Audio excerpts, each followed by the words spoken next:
a.m. Central Daylight Time. At 4:09 a.m. Central Daylight Time, severe thunderstorms were located along a line extending from near Crossville to near Ball Plate to near Glencoe, moving northeast at 55 miles per hour. Hazard, 60 miles per hour wind gusts and penny-size hail. Source, radar indicated. Impact, expect damage to roofs, siding, and trees.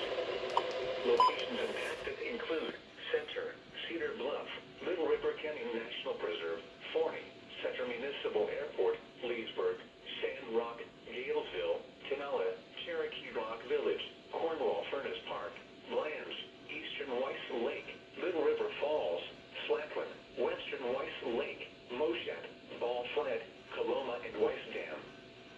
For your protection, move to an interior room on the lowest floor of a building. To report severe weather, contact your nearest law enforcement agency. They will send a report to the National Weather Service office in Birmingham.